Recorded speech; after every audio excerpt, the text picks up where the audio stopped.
What's up, y'all, and welcome back to the second part of my big rehousing. If you haven't seen part one, please go back and do that. You can't watch part two if you haven't watched part one. If you don't eat your meat, you can't have your pudding, and if you don't watch part one, you can't watch part two.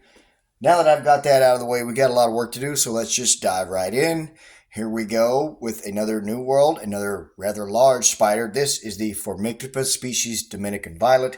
This one, as luck would have it, turned out female, and as you can see, she's in bad need of a larger enclosure. Now, she has been pretty well behaved the entire time that I've had her, so we'll see how this goes. We're going to do like we did some of the other bigger spiders. We're just going to try to get her into the catch bottle, and then we'll move this enclosure out of the way, put her new closure down, and put her in it.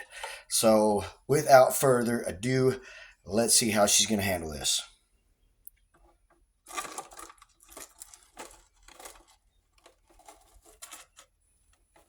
She has been very calm and tolerant, especially in the last couple of molts. She just recently molted, probably a couple of months ago, and you can really see some of those purple colors. They're an absolutely beautiful spider. This girl right here is probably 7-inch leg span, but she'll get bigger than that. So before she gets too uneasy and in unrest, let's go ahead and get her in her new house, shall we?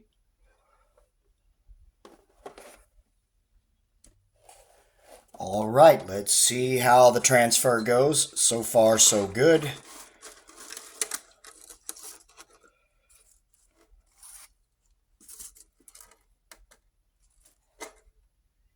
She should like this home, and this should be her permanent enclosure or forever home at this point.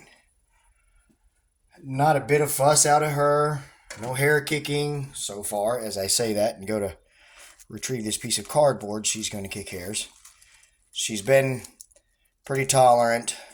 Hasn't really been defensive. No slap strikes. No just being ugly in general.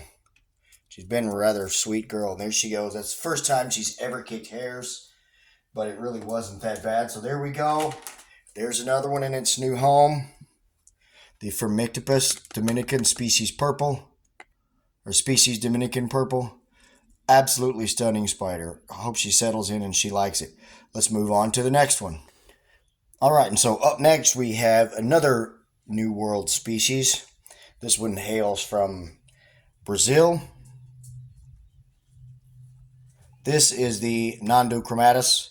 A lot of you keepers that have been keeping for a while will automatically recognize the striking markings on the legs and that red abdomen.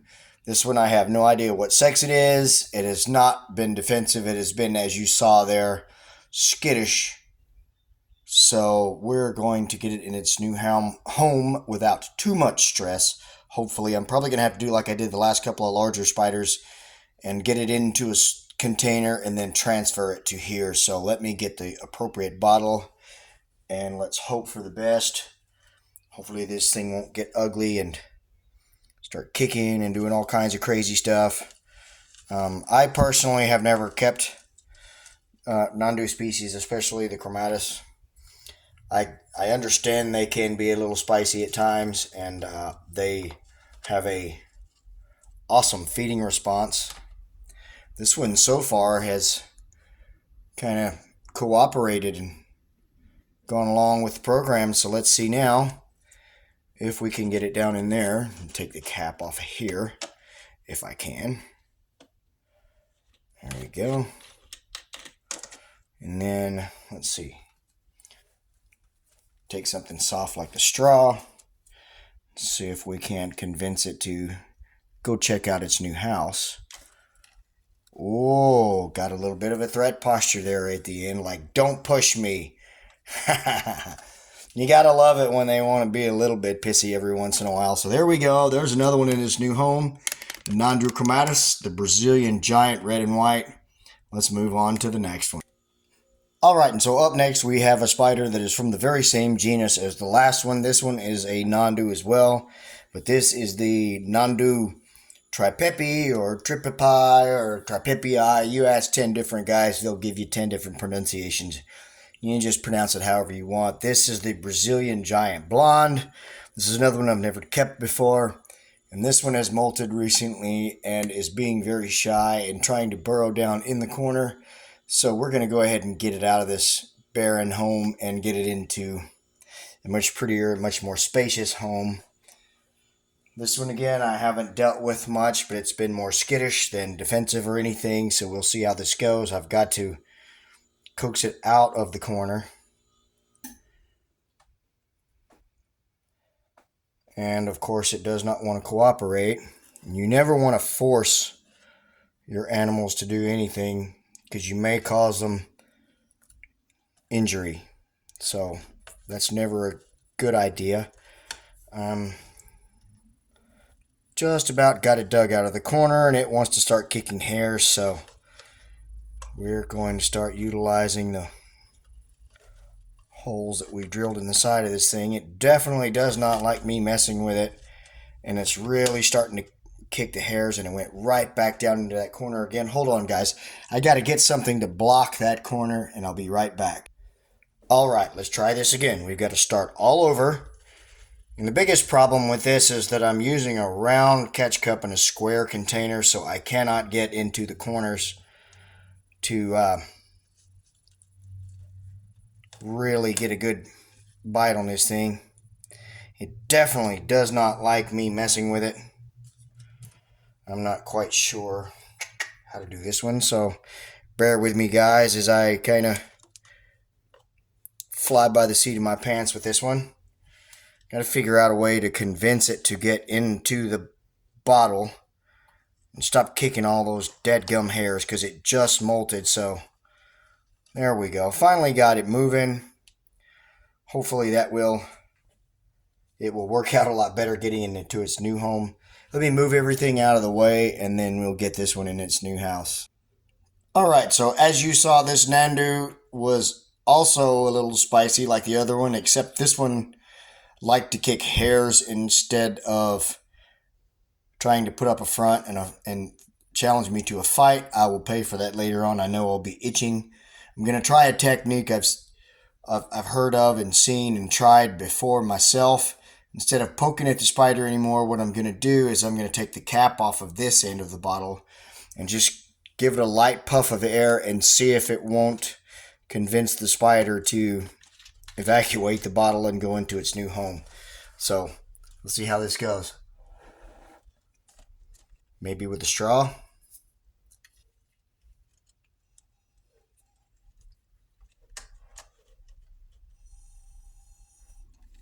No, doesn't want to cooperate, just wants to kick hairs again.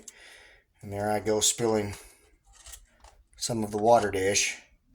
Some of these animals can be quite stubborn. As you can see, I don't always have a good track record with them going right out of one house and right into the next. I don't think that one was ready to leave its old home, but it really needed an upgrade. So there we go. After quite a bit of trouble and some hair kicking, the Nandu Tripepi is now in its new home. Let's go ahead and move on to the next one. All right, so as if it wasn't interesting enough so far, we're going to kick it up a notch. Now we're dealing with old worlds again, and not only old worlds, but old world fossorials, which, you know, if you have kept tarantulas and you kept old worlds, you know that the fossorials can be a bit defensive. Nothing is ever aggressive, but they can be defensive.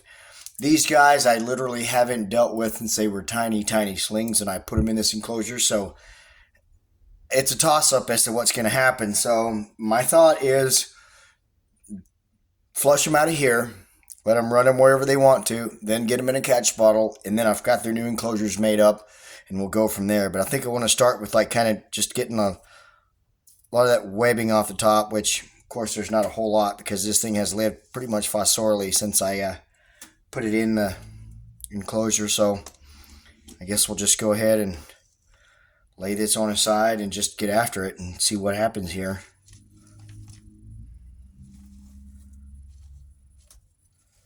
This thing is absolutely all the way down at the bottom, of course, and it is pretty much hollowed out the entire bottom of this cup here, so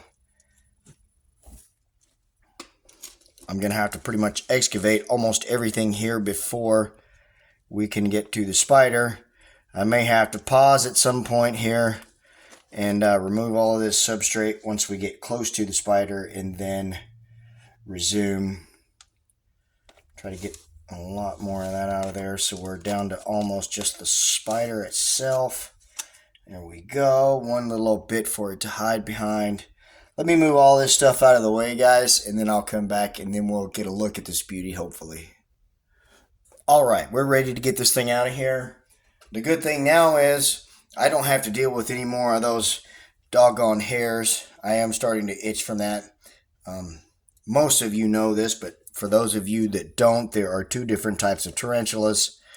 There are New World and Old World. New World, of course, being from the Americas, North, Central, and South America,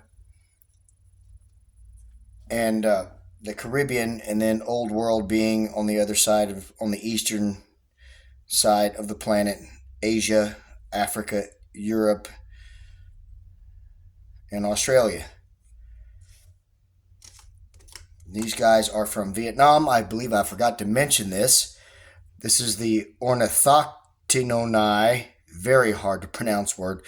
Trust me, I've been trying to pronounce that species. I've been practicing it. I watched a documentary, and I believe the guy said it is Ornithoctinonii, species Vietnam silver, an absolutely stunning specimen from, you guessed it, Vietnam. And these guys are juveniles to subadults. As adults, they get much more beautiful. I have absolutely no idea what sex this one is or what the other one is.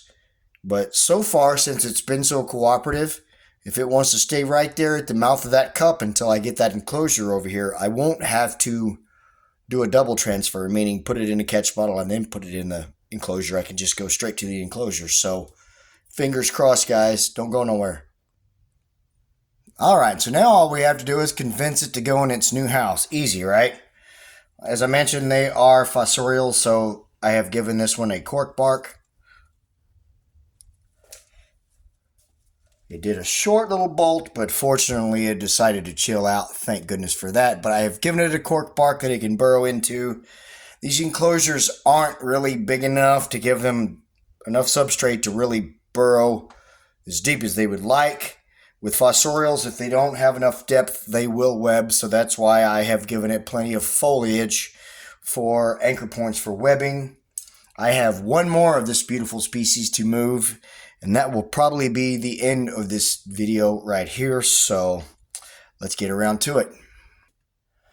All right, y'all. So I went ahead and expedited the process on the next Ornithoctinonii species Vietnam silver. Went ahead and got it out of its enclosure into a transfer cup, and now we're going to try to transfer it into its new home, and then hopefully give you a good up-close look at it as we sign off for the night, because this will be the final tarantula for the evening. But don't fear not yet, guys. I still got 4 or 5 more to do, and as we've gone along, you've seen they've incrementally got more beautiful. Well, we've got some color coming, guys, so just be patient with me. Next couple of days, I'll try to get this finished out and get the rest of the video, but for now, let's finish this one. Hopefully we don't get a bad bolt out of this thing. Fortunately, with that last one, it just gave a little short bolt, and that was it.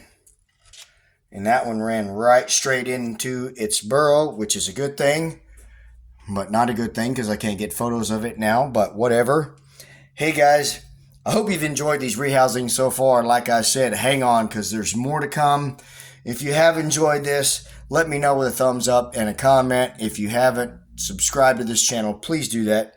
If you'd like, share this video with your friends. I appreciate you guys watching this video. Hopefully you learned something. Hopefully you were entertained for a few minutes. Thank you guys so much for watching. Take care of yourselves and each other's. God bless.